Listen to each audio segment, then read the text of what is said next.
स्पर्शो शकेना ते स्वरूप मजा ज्ञान काय कळे न कळे न कळे नीती नीती ऐसे बोलतसे श्रुती तेथ मज मूर्खाची होती स्तवनाची दुराशा तुटला मायेचा भरवसा आता सार तैसे असा सद्गुरु स्वामी मायेचा बळे करी नस्तवन ऐसे वांछित होते मन माया झाली लज्जायमान काय.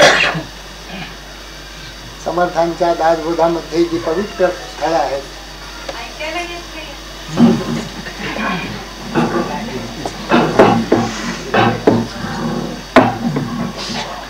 समर्थांच्या दासबोधामध्ये आता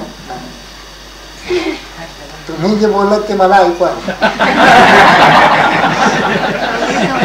त्याच्यामध्ये सद्गुरूंचं वर्णन करण्यासाठी म्हणून जे ठिकाण म्हणून जे स्थळ समर्थांनी निवडलेलं आहे पहिल्याच दशकामध्ये चौथाच समास आहे सद्गुरूंचं वर्णन. सद्गुरु वर्णन करणं हे इतर वर्णन करण्यासारखं नाही. इतर वर्णन करणं सोपं आहे. सज्जनांचंही वर्णन करता येईल ते केलंच आहे पुढे.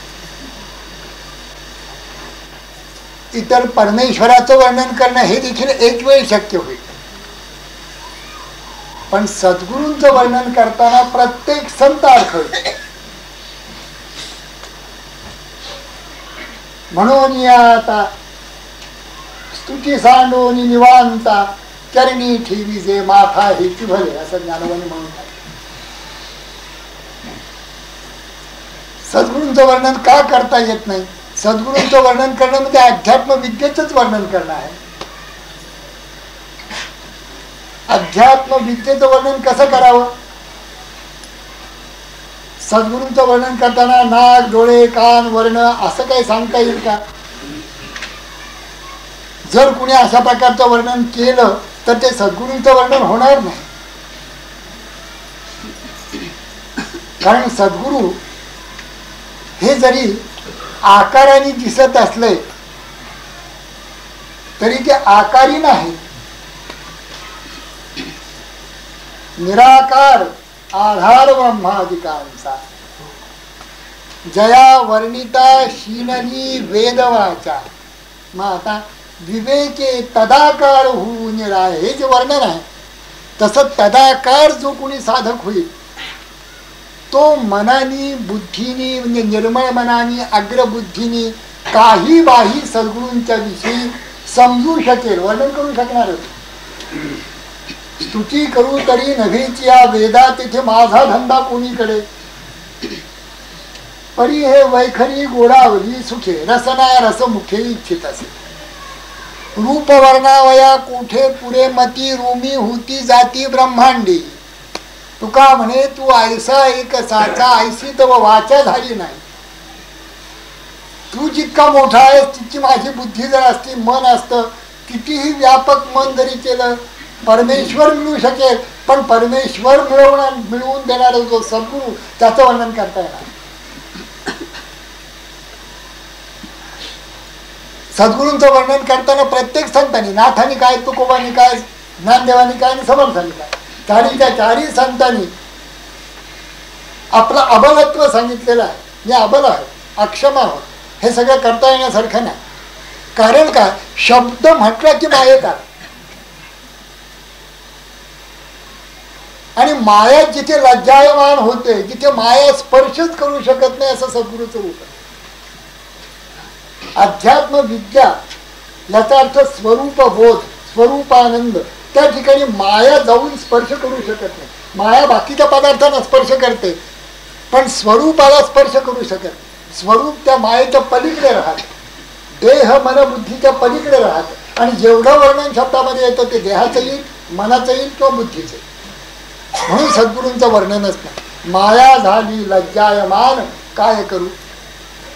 मग आता समर्थ म्हणतात वर्णन तर करण्याची जबरदस्त इच्छा.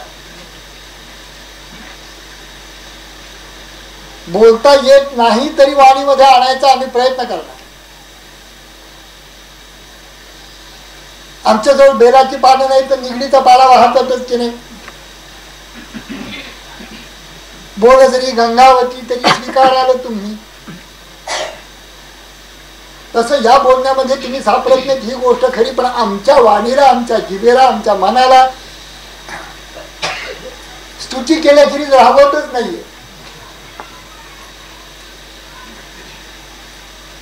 प्रेम ही अशी एक वस्तू आहे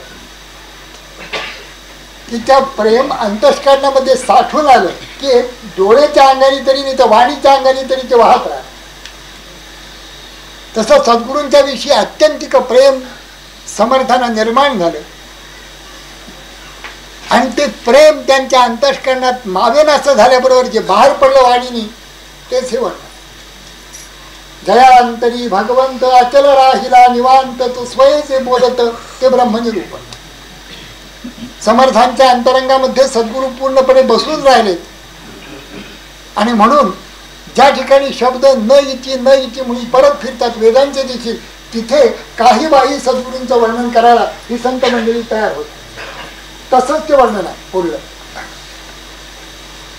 कशासारखं आहे ना तुडे मुख्य परमात्मा म्हणून करावी लागे प्रतिमा ऐसा माया योगे महिमा वर्णीन सद्गुरूचा. सद्गुरू वर्णनातीत आहे जसा परमात्मा वर्णनातीत आहे. परमात्मा आपल्या समोर जर आणायला लागला, आणायचा असेल, आणावासा वाटला तर त्याची प्रतिमा करायला पाहिजे.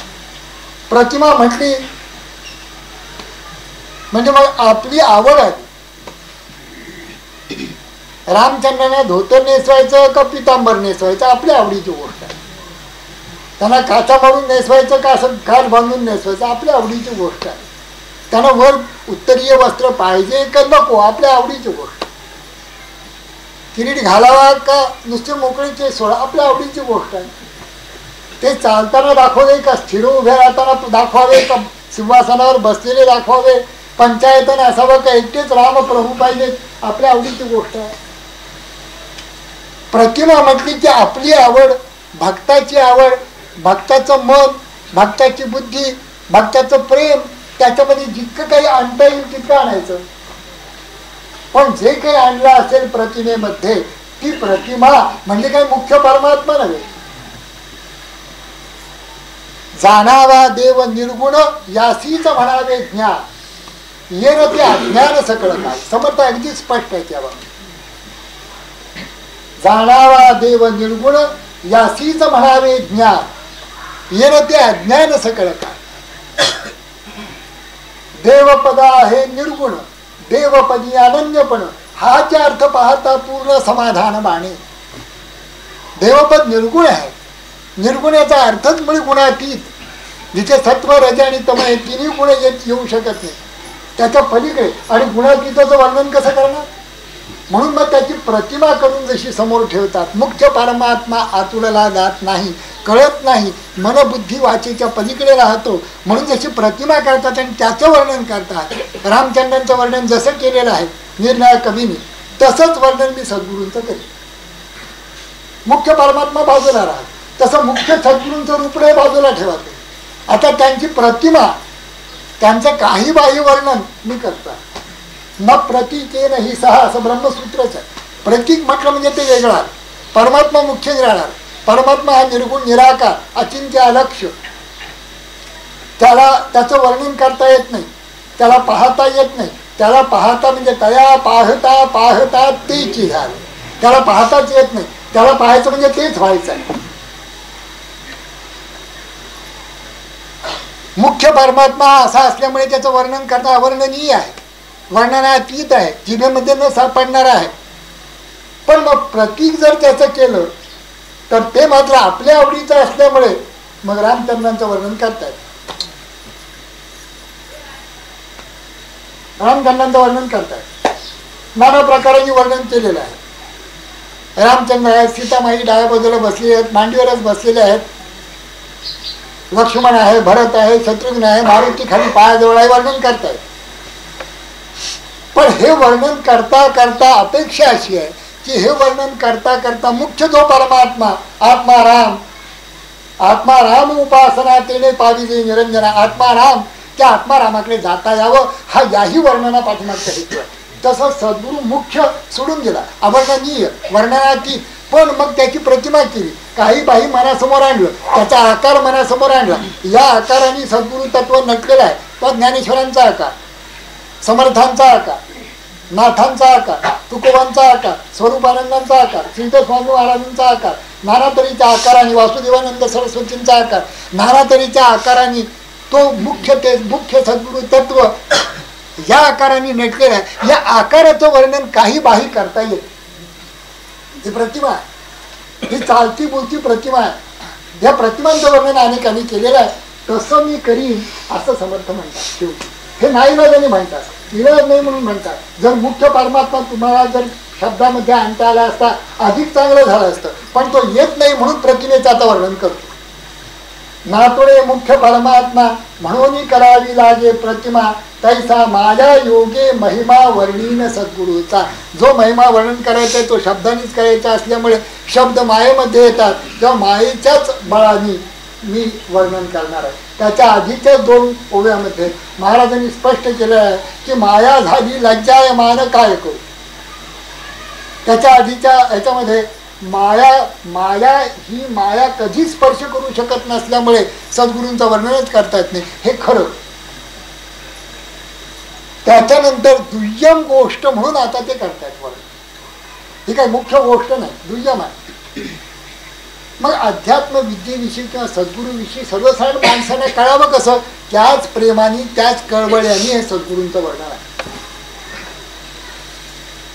आपल्या भावासारखा म्हणी देव आठवावा ध्यानी. आता मुख्य ध्यान कसं आहे सांगा बरं. मुख्य ध्यान असं आहे, ध्यानी धरते ते कोण, ध्यानी आठवते ते कोण. दोहीकडे अनन्य लक्षण असले पाहिजे मुख्य ध्यान. मुख्य ध्यान ते ऐसे दंडक ध्यानानार असे. तर मुख्य ध्यान म्हणजे ध्याता ध्येयैक रूप होऊन बसणं. आता दुय्यम ध्यान, मग आता तुम्हाला जे काही रामचंद्र पाहिजे असेल त्यांचं ध्यान करा, जे काही चित्र तुम्ही रंगवलं असेल त्याचं ध्यान करा, हे दुय्यम ध्यान.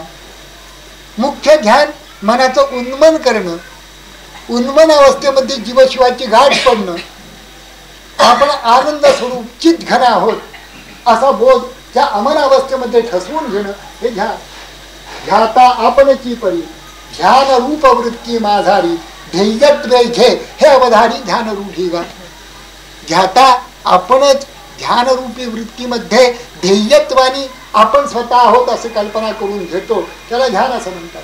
ध्याता आपणची परी ध्यान रूप वृत्ती माझारी, ध्येयत्व घे हे अवधारी ध्यान रूढी गा. तेथे ध्येय ध्येय ध्याता या तिहींशी एकरूपता होय जव पंडुसुता, तव कीजे जेगा. ध्याता ध्यान आणि ध्येय एकरूप झालेलं असेल, इथपर्यंत जे करायचं असतं त्याला ध्यान असं म्हणतात. असं ज्ञानवांची ध्यानाची व्याख्या. समर्थांची व्याख्या तर अशीच आहे. मुळे जगत अंतरीचे दर्शन बरे पाहणे हीची ध्यान. जगत अंतर एक परमात्म्याने व्यापून आहे. जगत अंतरात्मा एकच परमात्मा असंख्य जीवामध्ये अफूट घनदाट नटून राहिलेला आहे. एकच अंतर, त्या एकरूपत्वाला पाहणं हे ध्यान, अखंड ध्यान असं समर्थांचं म्हणणं आहे. आणखीन काही डोळे मिटायलाच नको. जिथे जिथे तो आहे, ज्या ज्या स्थळी हे मन जाय माझे, त्या त्या स्थळी ते निज रूप तुझे. पण हा बोध जर होत नसेल तर डोळे मिटायला पाहिजेत. आता काही दुसरा मार्ग नाही. म्हणजे अंती डोळे मिटायच्या आधी आपण त्याची सवय करायला पाहिजे. अंती मिटेल त्यावेळी काही ध्यानाने मिटणार नाहीत. ते यमराज पाश घेऊन येतात तेव्हा ते मिटायचे डोळे. पण त्याच्या आधी जर डोळे मिटले तर त्या मिटण्यावर त्याचा परिणाम होण्याचा संभव आहे. म्हणून ही मिटामिटी.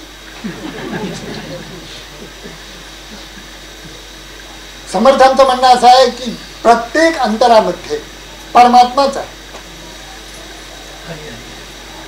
तो तिथे राहून सर्व विश्व प्राणी मात्र चालवतो आहे. ईश्वर सर्वभूतानां हृदयेषु तिष्ठति भ्रामयन् सर्वभूतानि यंत्रारूढानि मायया तमेव शरणं गच्छ.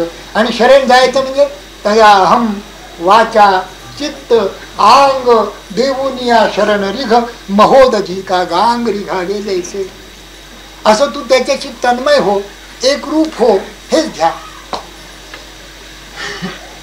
जगदांतरीचे दर्शन बरे पाहणे. कसं गोड शब्द आहे. मला नेहमी आश्चर्य वाटतं या संतांचं. आताच तिथे ज्ञानेश्वरी सांगत असताना याच्याच आधीच्या प्रवचनामध्ये आचरोनी मजार पावी असा आचरोनी शब्द आहे. उचिते कर्मे आघवी आचरोनी मजार पावी. कर्ण निराळ आचरण निराळ. आपण कर्म करतो आहोत, आचरत नाही आहोत. आचरणामध्ये पावित्र्य आहे, आचरणामध्ये परमेश्वराचं अधिष्ठान आहे, आचरणामध्ये आपल्या मनाची साक्ष आहे, बुद्धीची साक्ष आहे, आचार विचारामध्ये आपल्या सर्व आनुवंशिकता आहे, धर्म आहे, पाळणा आहे, नाना तऱ्हाचे आचार या शब्दामध्ये. तसंच समर्थांचा हा शब्द बघा, आपल्या भावासा निखा मनी देव आठवावा ध्यानी. आपला भाव आहे ना काही, आपला भाव संस्कारावर अवलंबून आहे. आपल्या सगळ्यांचे भाव सारखे नसतात. भावामध्ये फरक आहे. म्हणजे भाव म्हणजे ब्रदर नव्हे.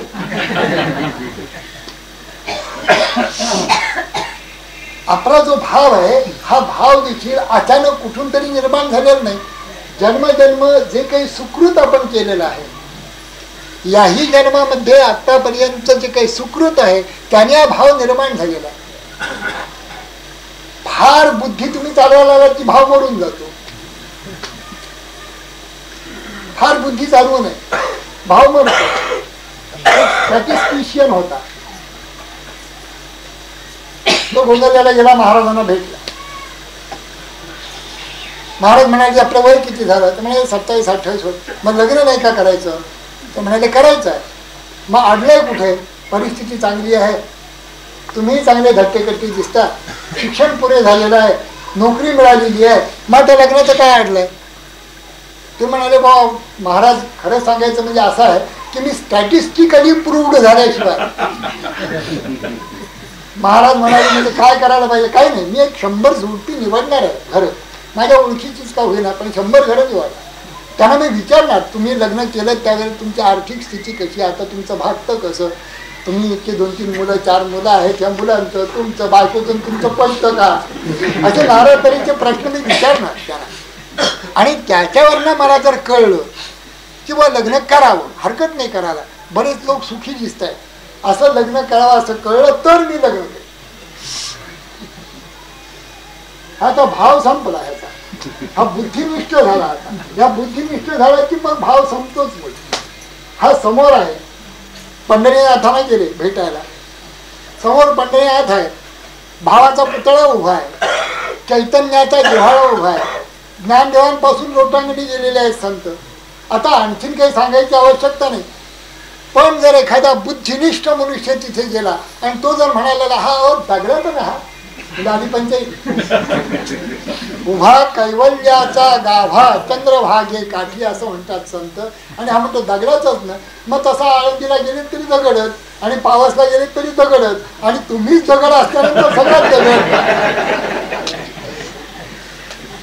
आंधळ्याची जन अवघीची आंधळे आपणाची डोळे दृष्ट नाही, रोग्या विषतुल्य लागे ते मिष्टान्न तोंडाची कारण चवी नाही.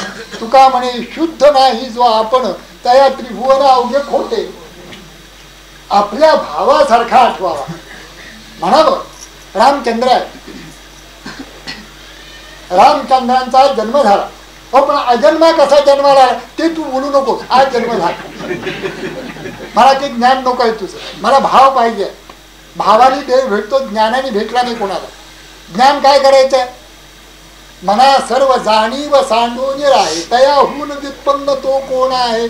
पाहिजे कशाला? श्रुती न्याय मीमांसके तर्कशास्त्रे स्मृती वेद वेदांत वाक्ये विचित्रे स्वये शेष मौनावरा स्थिर पाहे. मना सर्व जाणीव सांडून राहे. जिथे श्रुती मौनावल्या तिथे तुझी बुद्धी काय रे? कशाला बुद्धी चालवतो? भाव धर, भाव धरा रे आपुला असा देव कराय. भाव धर की हे रामचंद्र आहे. असेच रामचंद्र असणार. त्यांचं चरित्र आपल्या समोर आहे ना. असेच असणार. असेच बघत असतील. पूर्ण कारुण्याने, करुणा सागर, कृपा सागर, दयानिधी, भक्तला वत्सलांछन. लाथ मारली त्या भृगुनी, त्या छाती पुढे केली. निया लक्ष्मी डावरून केली परवती, फेडून कौस्तुभ घेतला हाती. मग ओढवली वक्षस्थळाची वाखती चरण राजा.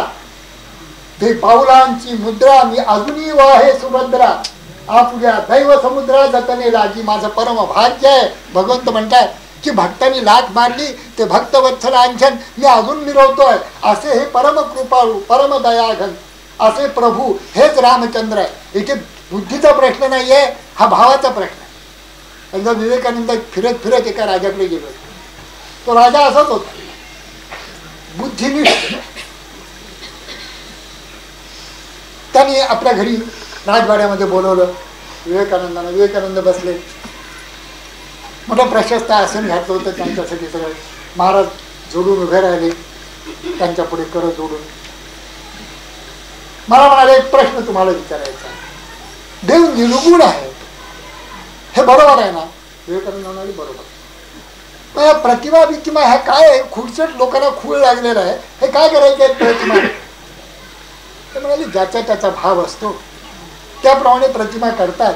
तोच देव आहे असं म्हणतात. त्याला भसता भसता सगुणी पादीचे निर्गुणी निर्धारे निश्चयाला. सगुणाचे आधारे निर्गुण पादीचे निर्धारे. सारा सार विचारे संत संघ असं पुष्कळ लोकांनी सांगितलेलं आहे. सगुणाचा निर्धार करता करता या प्रतीकांना भसता भसता भाव निर्माण झाला तर निर्गुणी आपल्याला मिळतं. ते म्हणाले काही नाही महाराज, मला तर असं वाटतं की निर्गुणालाच भाजावं. हा प्रतिमा बितिमा काय उपयोग? तेव्हा विवेकानंद वाटला असं करून नाही चालेल. मग त्यांनी आजूबाजूला बघितलं. ते म्हणाले हा फोटो कोणाचा? ते म्हणाले आमचा आजोबांचा. आणि हा फोटो कोणाचा? हा आमच्या वडिलांचा. तो फोटो कोणाचा? तो पणजोबांचा. तो आजोबांचा फोटो म्हणाले खाली आला. आता त्याला कळे ना खाली कशाला काढा. पण आणले, नोकर आणले, त्यांनी तो मोठा फोटो खाली आणला. आता म्हणाले ह्याच्यावर नाचा. आणि महाराज हे आजोबा कसलेले हे चित्र आहे, हे कागद आहे, कागदावर काहीतरी शाईनी केलेलं आहे का? आजोबा आहेत तुमचे. आजोबा केव्हाच गेले वैकुंठाला. आता हे चित्र आहे किंवा नाचाला तुम्हाला काय ठुमका आहे तो? म्हणाले असं काय महाराज म्हणता तुम्ही? मग हे चित्र, ही प्रतिमा, हे जर तुम्हाला आजोबा वाटतात तर हे रामचंद्र आम्हाला रामचंद्र वाटते तर तुमचं काय गेलं त्याच्यामध्ये? आम्ही मूर्ख आहोत असं तुम्हाला वाटतं का? अहो साऱ्या संतांनी केलेलं आहे. नाथांची पूजा पहा, तिथे जाऊन समर्थाची पूजा करत असत ती पहा. साहेबाशी लोटांगणी जावे, नीच्या सारीखे व्हावे आणि देवासन भजावे हे कोण ज्ञान? ह्या प्रतिमा हे हा आमचा परमात्मा. भावासारखा मनी देव आठवावा ध्यानी, जर भाव धरावा. आणि जो तुम्ही आम्ही असं धरतो की एखादा दगड मांडतो, त्याची प्राणप्रतिष्ठा करतो. मातीचा असो, दगडाचा असो, कशाचाही असो, ते प्राणप्रतिष्ठा करतो आणि म्हणतो हा देव आहे. मग त्याची पूजा करतो आम्ही. मोठ्या प्रेमाने गंगा अक्षता वाहतो.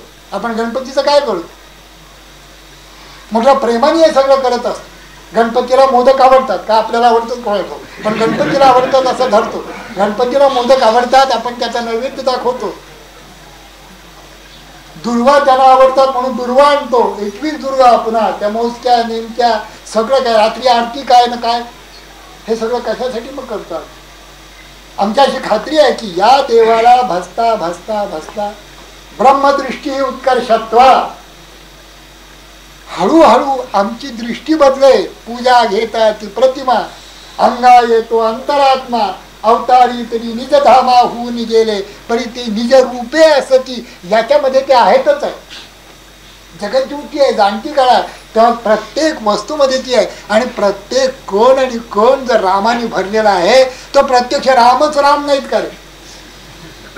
नभी वावरे जो अनुरेणू काही रीता ठावया राघवे वीण नाही. तुझं ज्ञान न मग ही प्रतिमा देव नाही कसा? अवघा ब्रह्मभाव रीता नाही ठाव. प्रतिमा तो देव नाही कैसा? नाही भाव त्यासी किती हांगावे, सांगायचे किती, असं तुकोबा म्हणतात. म्हणून भावासारी खामनी नातुडे मुख्य परमात्मा म्हणून करावी लागे प्रतिमा तैसा माया योगी महिमा वडील सद्गुरूचा आपल्या भावासारखा मनी देवा ठवावा ध्यानी.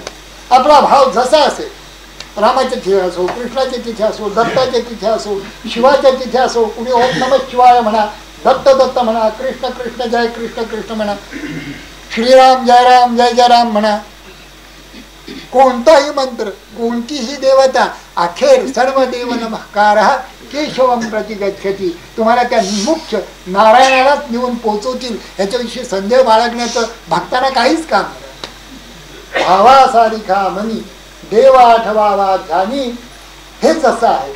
मुख्य देवा तुडत नाही म्हणून आम्ही भाव धरतो आणि प्रतिमेला देव म्हणून तिथेच पूजा अर्चा अर्पण करतो. तैसा सद्गुरु हा स्तवनी स्तवता.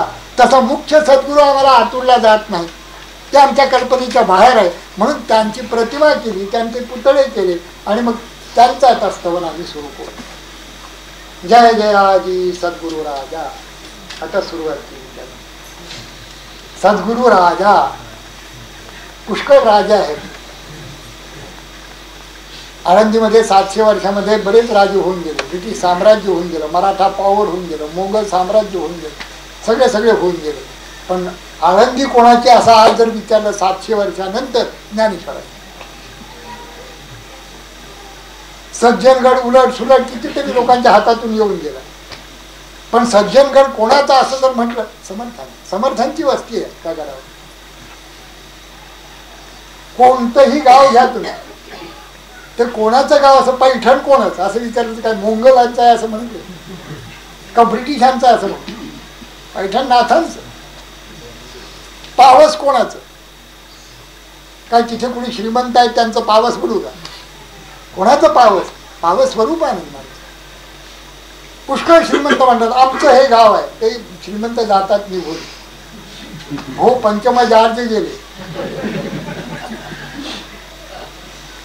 तर हे श्रीमंत काय राहणार आहेत कायमचे, हे जातील निघून. पण जे संत झाले ते अनादि सिद्ध आहे.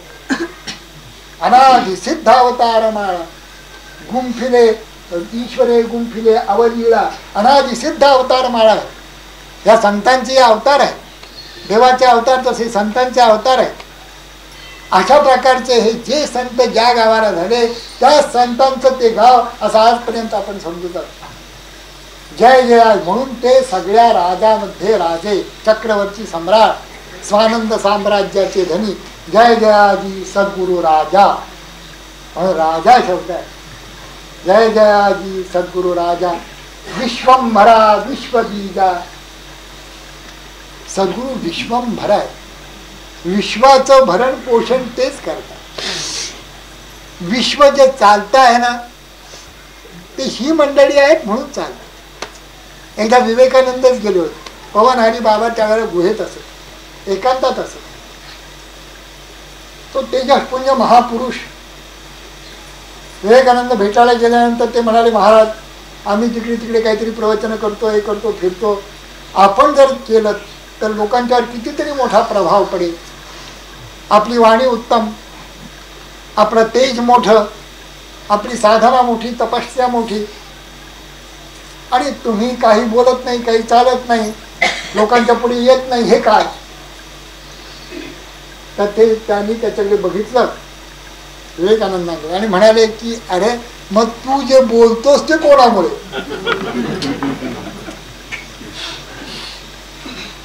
मी इथे बसलो म्हणून तू बोलतोस.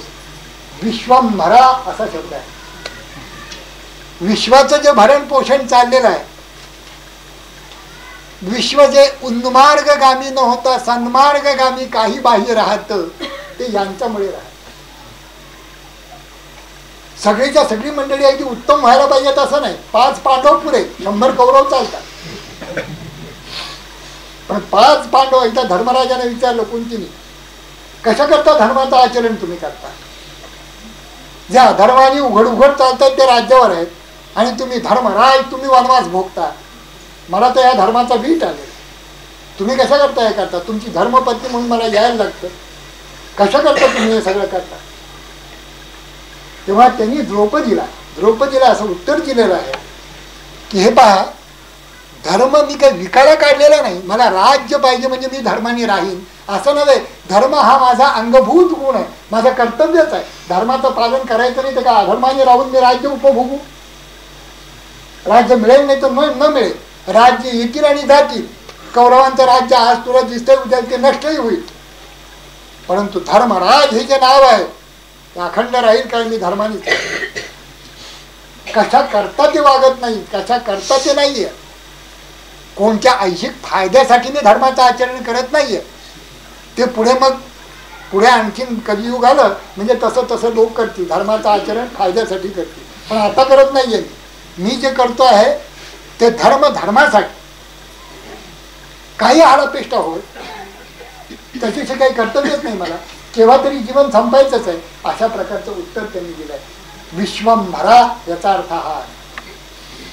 विश्वाचं भरण पोषण संत करत असतात. संत असतात, संत चालत असतात, संत बोलत असतात. म्हणून आपल्याला आदर्शभूत मानव कसा असतो त्याचं दर्शन घडत असतं. आणि आपल्या स्वार्थाला, आपल्या लोलुप्याला आळा बसत. आपण एकमेकांचे मत्सर, द्वेष, हिंसा यांनी बिडबिडलेले आहोत. संतांकडे बघितलं म्हणजे आपण शांत होतो, आपला मत्सर कमी होतो. या तऱ्हेने ती विश्वंभरा आहे. विश्वंभरा, विश्वबीजा. आणि विश्वाचं आदि कारण ही तेच आहे. ज्ञानेश्वर महाराजांनी सुरुवातीलाच ओम नमो जी आद्या हा जो आद्या शब्द आहे तो, आणि हा विश्वबीजा हा जो शब्द आहे हे एकच आहे. विश्वाचं बीजच मुळी सद्गुरू आहे, म्हणजे अध्यात्म विद्या. अध्यात्म विद्येवरच विश्व चाललेलं आहे. विश्वाचं बीज आहे अध्यात्म विद्या. आपण पहा, चोर जरी असला तरी चोरी करणं चांगलं असं तो कधी म्हणणार नाही. चोरी करणं वाईट आहे, कारण की अध्यात्म विद्येमध्ये येतं चोरी न करणं. दारू द्यायला देखील कळतं की दारू पिणं काही चांगलं नाही. कोणी जर म्हणाला तू फार चांगली गोष्ट करतोस, मलाही पाहतो, म्हणाल बाबा रे मी बुडालोय, मला छंद लागला, तू करू नकोस. चोराला आपण चोर असावं असं वाटत नाही. दरोडेखोराला आपण फार चांगलं करतो दरोडे असं कधी वाटत नाही. ह्याचं कारण त्याच्या मुळाशी आज जी अशी जी अध्यात्मविद्या आहे ती आहे. आणि अध्यात्मविद्या हे सद्गुरूचं रूप असल्यामुळे ते विश्वबीज आहे. कसे शब्द वापरले मला आश्चर्य वाटतं या संतांचं, आणि तुम्हाला आश्चर्य वाटत असेल माझं. कारण विश्वंभरा, विश्वबीजा कितीतरी वेळा आपण हा शब्द उच्चारले असतील, पण हे अर्थ कसे काय आले नाहीत. हे अर्थ तुम्हाला आणखीन सुचले असतील. पुष्कळ अर्थ त्याच्यामध्ये येतील. विश्वाचं बीजच हे आहे. विश्वाचं बीज सद्गुरू कसे? सद्गुरू ह्याचाच अर्थ अध्यात्मविद्या. अध्यात्मविद्या विश्वाची बीज कशी? अध्यात्मविद्या या पायावरच विश्व स्थित आहे. हा जर पाया नसता, सत एव सौम्य इदम अग्रे आसीत एकमेवाद्वितीयम, ही जर सत्विद्या नसती, ही जर पराविद्या नसती, या तत् अक्षरम अधिगम्यते, ही जर पराविद्या आपल्याजवळ जर नसती तर मग हे विश्वच नसतं. विश्व संपलं असतं, विश्वाचा नाश झाला असता. तसं कधीही होत नाही. विश्वाचा नाश होण्याचा प्रसंग आला तर भगवंत अवतार घेतो, त्या सगळ्या दृष्टांचा नाश करतो आणि पुन्हा ती अध्यात्मविद्या प्रसृत करतो. पुन्हाच सकाळे नेह महता योगो नष्ट हा परंतप, तर पुन्हा सांगायला पुन्हा अवतार घेतो. पण विश्वबीज तसंच ठेवतात, अध्यात्मविद्या तशीच ठेवतात. ते सगळं स्मरून समर्थानी अत्यंत सम्यक असे उद्गार काढले. विश्वंभरा, विश्वबीजा. तूच विश्वाचं भरण पोषण करतोस आणि विश्वाचं आदि बीज, विश्वाचं अधिष्ठान मूळ तूच आहे. जय जयाजी तुमचा हे सद्गुरु राज, तुमचा जय जयकार असो. जय जयाजी सद्गुरु राजा, विश्वंभरा, विश्वबीजा, परमपुरुषा, मोक्षध्वजा. तू परम पुरुष आहे. आपल्याला कुणी असं म्हणेल का तुम्ही परम पुरुष आहात असं कोणी म्हणेल? आधी पुरुष आहात की नाही?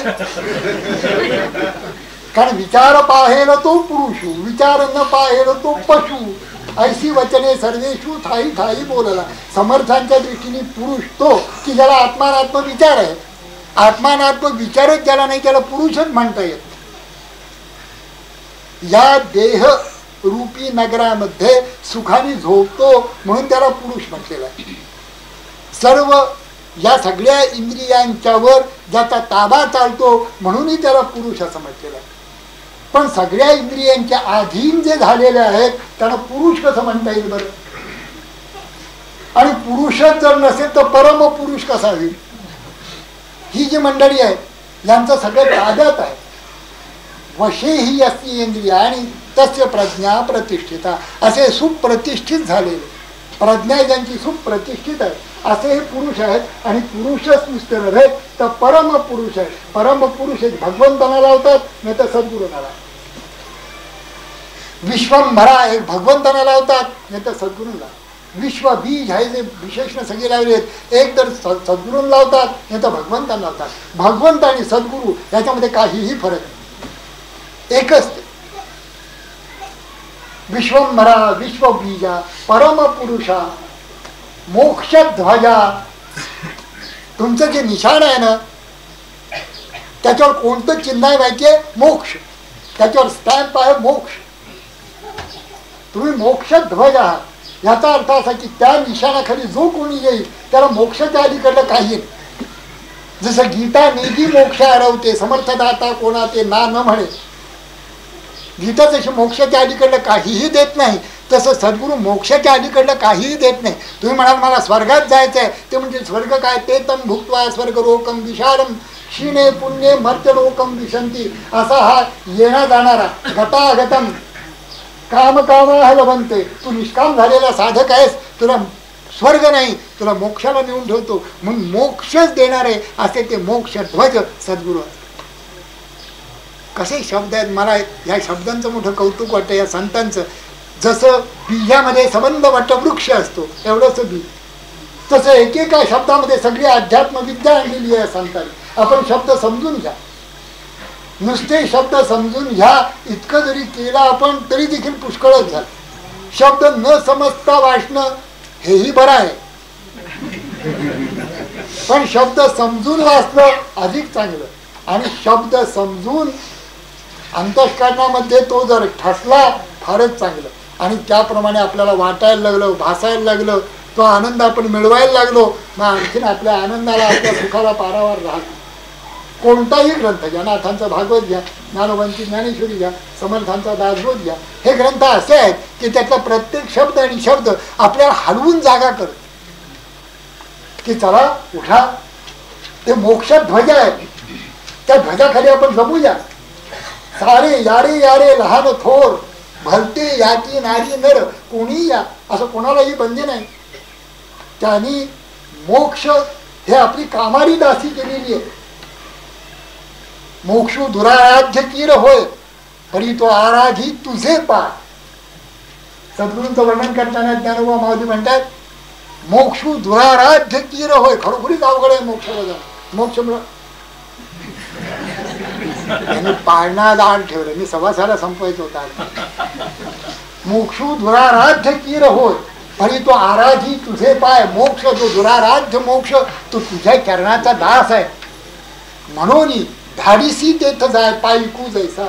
म्हणून जिथे तू सांगशील अरे आमच्या माणसाला मोक्ष द्यायचा की तो मोक्ष गेला, त्याला मुक्ती मिळाली. म्हणून मोक्षध्वज कसे शब्द आहेत बघा. मोक्षध्वज, मोक्ष चिन्हांकित ध्वज ज्याचा आहे तो. या निशाणाखाली या, सद्गुरूंना शरण जा. तुम्हाला मोक्षाच्या अलीकडलं ते काहीही देणार नाही. त्यांच्याजवळ जाऊन तुम्ही असं मागू नका महाराज आमची बायको आजारी आहे, महाराज आमची बायको ऐकत नाही, असं काही मागू नका. तू जरा डोकं चालव, ऐके. तूच वेडा वागला कसा तरी राहिलास कसं बरं ऐकेल ती? सांगा. आमच्या मुलाला काही सांगा. आता सद्गुरू काय सांगणार तुमच्या मुलाला? तुम्हीच सांगायचं. लहानपणापासून तुम्हीच त्याला वळण लावायचं. तुम्ही वळण लावलंच नाही तर कसं सांगेल? एक सद्गृहस्थ होते, फार श्रीमंत होते, भले होते तसे. त्यांचे बाप वृद्ध होते, लग्न झालं यांचं, मोठा पगार 2-4 हजार रुपये पगाराचा हा मनुष्य. त्यांनी बंगला बांधला, पण आता आपल्या बायकोचं आणि आता आपलं जुना बाप पंचानेसणारा त्याचं हे कसं जमायचं? म्हणून त्यांनी मोठा चांगला होता म्हणून त्यांनी आपल्या घरा शेजारी बंगल्यातच त्याच आवारामध्ये त्याला एक बांधून दिली खोली आणि तिथे राहायला. पुढे याला एक मुलगा झाला, तो चांगला 2-3 वर्ष झाले. आमच्या आजोबा खूप कौतुक करायचे म्हणून तो आजोबाकडे सारखा जायचा. बाप म्हणायचा, आई म्हणायची तिथे जायचं नाही, फार तिथे जात जाऊ नकोस, ते पंचा नेसतात ना, तूही पंचा नेसायला लागलास म्हणजे आणि एखाद्या ज्ञानेश्वरी दासबोध वाचायला लागलास नाही झालं का आपल्या घराण्याचा नाश, तर तू तिकडे जाऊ नकोस असं ते सांगायचं. पण हा ह्याला अतिशय आवडायचं जायचं. एकदा त्यांनी विचारलं की बाबा आजोबा आपल्या बरोबर जेवायला काय येत नाही, तुम्ही तिकडे त्यांना भाकरी कशाला पोहोचवता, पोळी कशाला तिकडे, तुम्ही अगदी आपण जे खातो तेच त्यांना देता ही गोष्ट खरी, पण तिकडे काय ते जेवतात, आपल्यामध्ये आपल्या टेबलावर काय येऊन जेवत नाही. बाप म्हणायचं त्यांना टेबलावर जेवण आवडत नाही, त्यांना खाली जेवायला. मग खाली वाढायचं. तो मुलगा सांगतो. पुढे वडील गेले. वडील गेल्यानंतर ह्याला फार वाईट वाटलं, नातवाला अतिशय वाईट वाटतं. तो त्याला 7-8 वर्षाचा होता. फार वाईट वाटतं. त्यांचं फार प्रेम होतं त्या नातवाचं. पुढे एक दिवस हा शाळेत नाही आला घरी आणि आजोबांच्या खोलीमध्ये जाऊन ती भांडी वगैरे सगळी बघून तो घासत बसला. इकडनं बाप आला. अरे तू काय करतोय? तो म्हणाली आजोबांची भांडी नीट साफसूफ करून घासून ठेव. आता कशाला भांडी घासायची, आता असू दे तिथे, नाही तुम्हाला उपयोगी पडते. कारण तुम्ही जसे आपल्या वडिलांना शेजारी बांधून दिलं होतं तसं मला उद्या माझी बायको आली तेव्हा त्याच्या डोक्यात चक्क पड. पण प्रकाश पडून करायचं का, हे संस्कारच नाही. संस्कार जर चांगले असतील, जर आपण सद्गुरूंकडे गेलो, शरणागत झालो, संस्कार चांगले आहेत पूर्वीचे, संचित ये जन्मींची कमाई, तिसरीची पाही गुरुकृपा, मोक्षाच्या अलीकडलं काही नाही. मोक्ष ध्वज जय जयाजी सद्गुरु राजा विश्वंभरा विश्वभूमी बीजा परमपुरुषा मोक्ष ध्वजा. इतकं झालं तरी दीनबंधू. आम्ही अनाथ आहोत ना, आम्ही पामर आहोत, आम्ही पतित आहोत. तू पतित पावन आहेस. तुझ्या दाराशी आम्ही आलेलो आहोत. आमची पूर्ण जाणीव आहे आमच्या अवलक्षणांची, आमच्या अवगुणांची पूर्ण कल्पना आम्हाला आहे. आम्ही तुझ्या दारात आलो, तुझे पाय घट्ट धरले, तू मला तारून दे, बाकी मला काहीही मागायचं नाही. एकच मागतो की या नरजन्माचं फलित जे मोक्ष ते तुझ्या माती मिळू दे. परंतु घटकाभर सत्य परिस्थिती घडून चाललं तरी सुद्धा आज पालवीच्या स्वरूपामध्ये किंवा अन्य काही याच्यामध्ये एवढी संपत्ती जवळ बाळगून मी एकटी बाई मनुष्य तिजोरी कुठून त्यात ठेवू कसे असं स्वतःचं स्वसंरक्षण करण्याकरता आणि